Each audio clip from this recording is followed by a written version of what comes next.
Hello, today we are going to perform CFD analysis of quadcopter propeller, drone propeller using Ansys Fluent.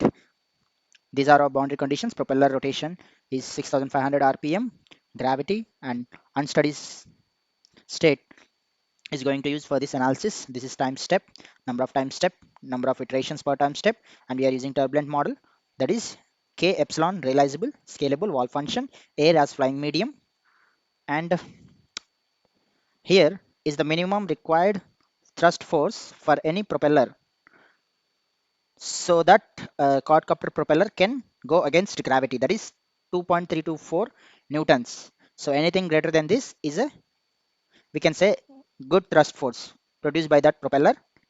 And inlet velocity of air is 15 meters per second. Static pressure at outlet is 1 bar. So let's replicate same thing in Ansys Fluent. This is Ansys workbench. Now Ansys Fluent,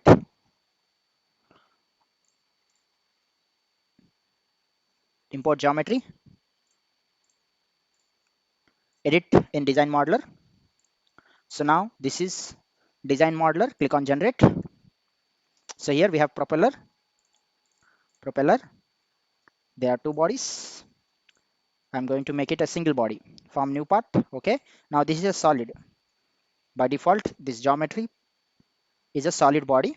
So now let's create fluid domain around this propeller. Let's first change its units from meters to millimeters. Let's create enclosure 1, cylinder, alignment y direction, its rotational axis y direction, and 15 and 30 30. Generate. Now if you see here, this 15 corresponds to the distance between end of the enclosure to the tip of the propeller. Here 15 mm, here 15 mm, and this 30 mm, 30 mm is 30 mm in the positive direction and 30 mm in the negative direction. So this enclosure gives you one body, that is, by geometry it is a fluid domain. So we have created fluid domain, fluid.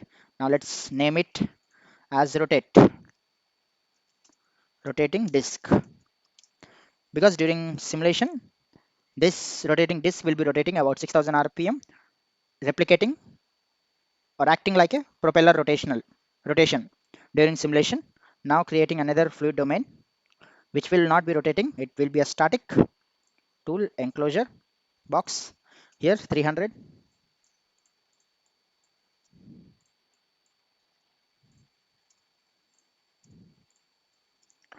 in y direction I'm putting 500, in negative y direction I'm 1000. Click on generate. Okay, so now this will be, I'm naming it as static. Okay, now what I'm going to do is I have three bodies: propeller, rotating disk, static. Two of them is fluid, one is propeller. So now what I want to do is that our Ansys Fluent is capable of solving fluid behaviors, everything fluid. So, but this propeller is a solid part. So I'm removing this solid part, that is propeller, from the rotating disk. For that I'm creating boolean, select subtract. Now rotating disk, apply part. Now what it does is that it will remove this solid propeller from this rotating disk and will give us the wireframe of that propeller. Let me show you. Uh, Generate. See, that particular solid has been removed. Only wireframe of that particular solid is present. Now if you look at the tree, there are only rotating disk and static disk. Sorry, static. Now, okay, now what I'm going to do is I'm going to create another boolean for separating these two entities, rotating disk and static. I'm not removing rotating disk from static. I'm just separating these two entities. The very important, static, apply, rotating disk, apply, and you preserve the body. What it does is it doesn't delete the rotating disk from the static. In fact, it just separates two bodies. So see, rotating disk, static. Now this is completed in design modeler. Now you can close the design modeler. Now mesh, edit.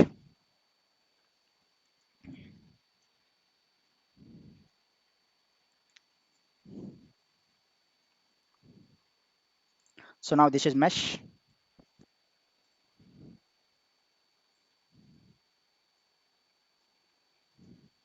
So and now look at under geometry, you have two bodies, rotating disk, static. Okay, under connection, this is contact region, this is target region. Now let's create mesh sizing, hide body, select body filter, select this whole body, 5 mm. Turn this hard mesh. I'm going with 80. Click on generate. Now the mesh is being generated.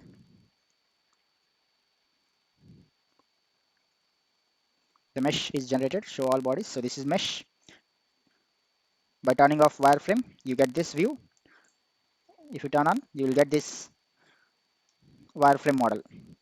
So now let's create name selection. Select face filter. Select the top face and create name selection. You can click this or you can just simply type N. Inlet. Inlet. Selecting N. Outlet. Outlet. Now hiding this body. Hide body.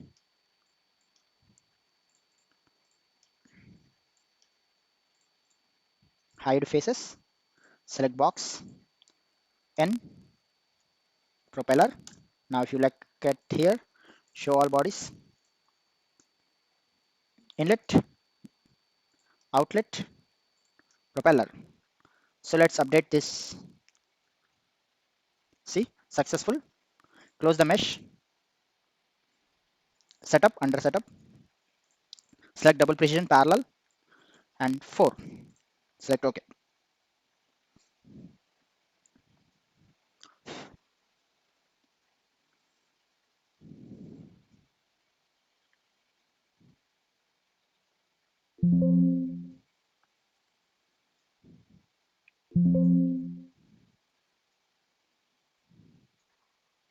Okay.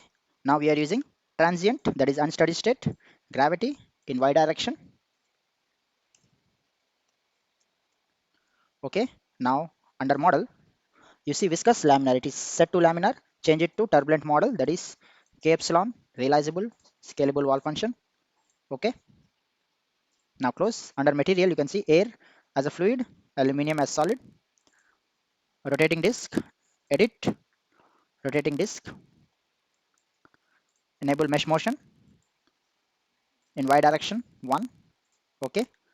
Let's change angular velocity, RPM, and edit 6500. What it does is this particular rotating disk mesh gets rotation about 6500 RPM in y directional as a rotational axis in y directional as rotate is will be revolving around it will be rotating around y axis about y axis with 6500 RPM. So okay, click. Now boundary condition.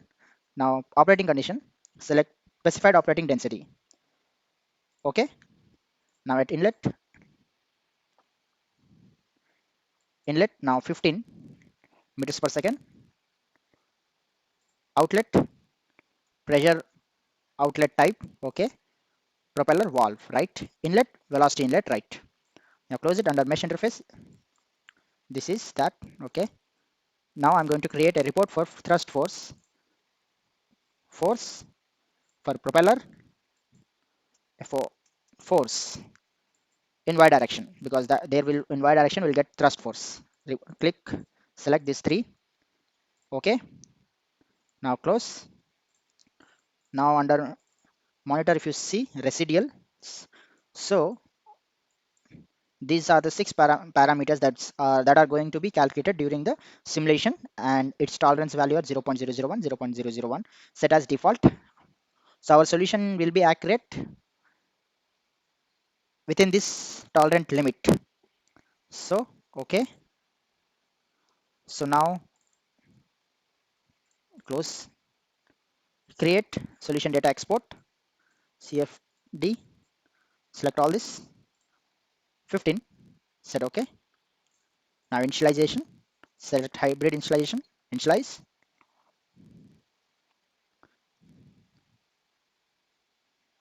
You see hybrid initialization is done. Okay.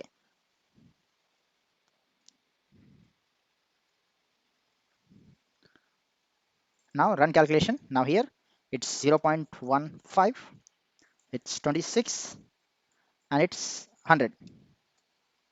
100, calculate.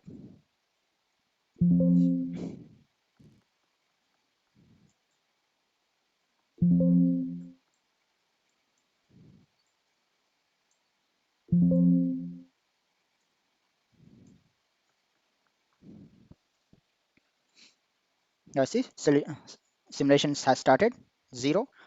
Now it has iteration 1, iteration 2. You can see here as well. This is residual, iteration 1, iteration 2, iteration 3, 4, 5, 6, like that, so on. And these are the tolerance: 10 to the power of 1, 10 to the 10, it's 10, 10 to the power of minus 1, 10 to the power of minus 2, 10 to the power of minus 3. Like I said, the tolerance value, it has been set to 0.001, that is 10 to the power of minus 3.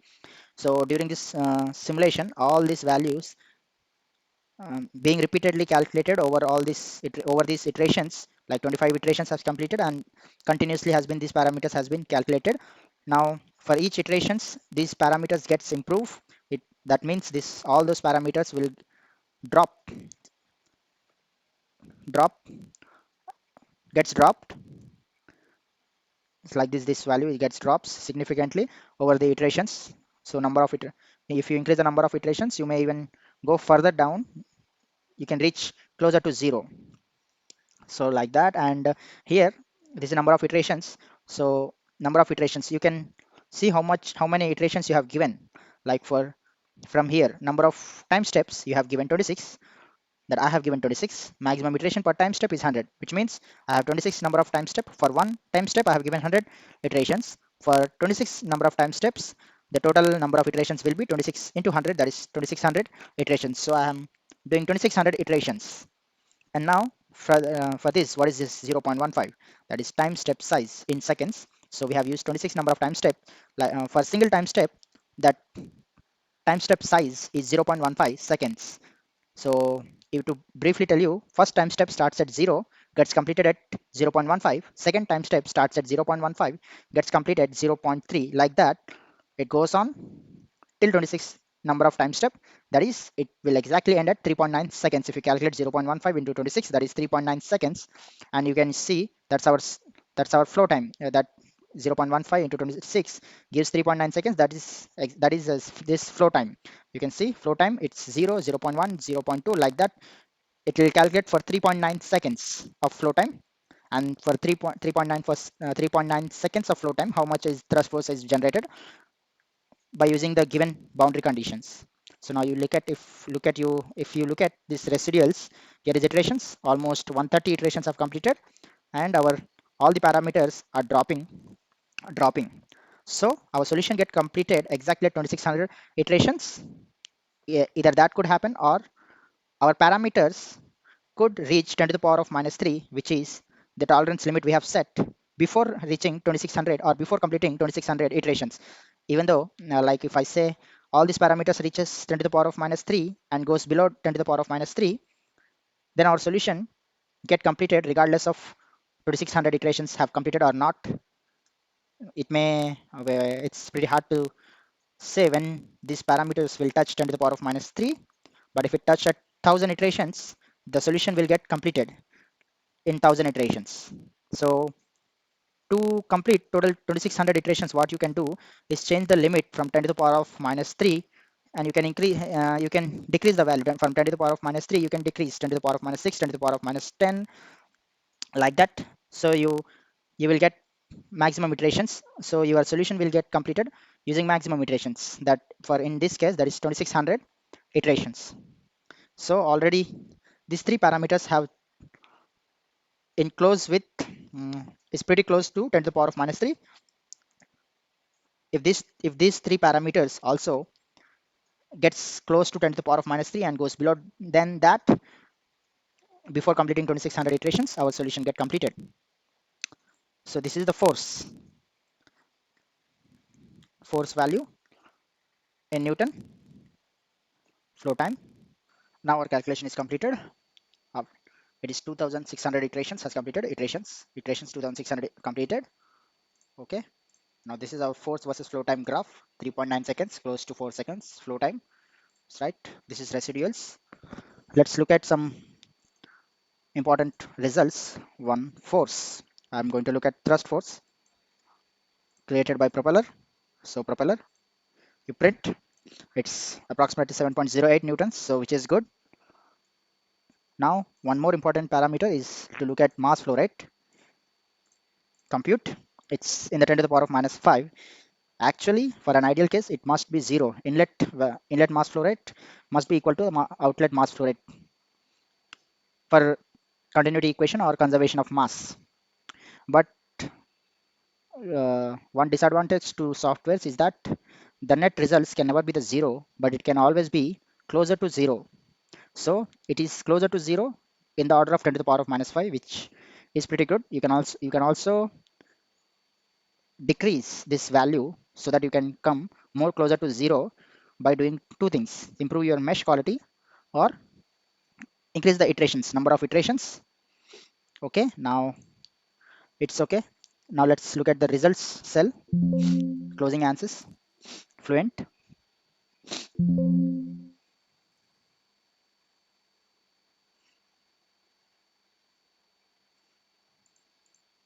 So if you look at it, now results, clicking on results.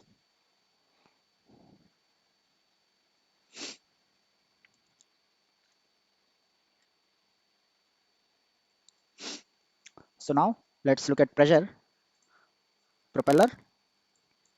Let's put 350, apply, untick wireframe. So it goes wireframe. So it's approximately 1.14, but needs 114 pascals of pressure of fluid on this propeller. This is the pressure obtained.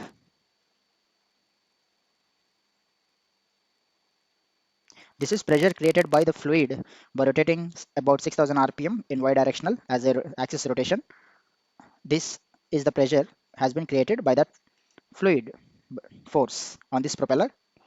Okay, now look at, if you look at velocity in stationary frame, so you can see that's a velocity high at tip, minimum at the center of the propeller.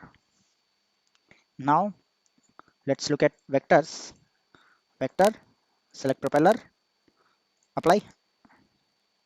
So it's the same thing. Change velocity to velocity in stationary frame. Now you can see uh, this velocity contours, and these are those velocity directions as vectors. So anti-clockwise direction, fluid fluid velocity was in anti-clockwise direction, so you can see that.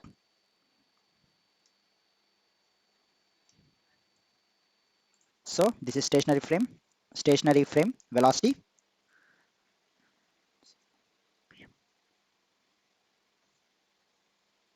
So if you look at wall shear, so it's in the clockwise direction. Shearing is in the clockwise direction. Small fluids. So now look at first untick wireframe, streamline from inlet 250, apply. You can see that's a streamline of fluid path. You can see some deviation of fluid path from the original.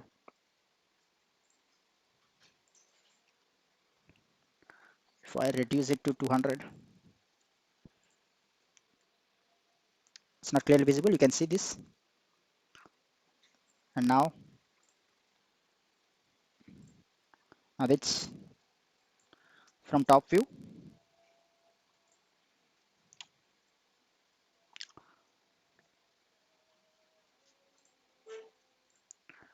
Now we can create an animation for this streamline one.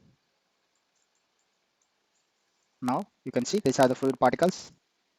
See, here you can see that propeller is not rotating. In fact, the rotating element is the rotating disk. The rotating disk mesh is moving.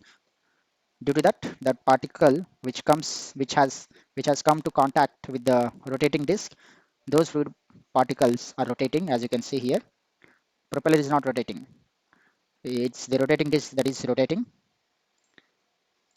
Now if you look at in 3D view,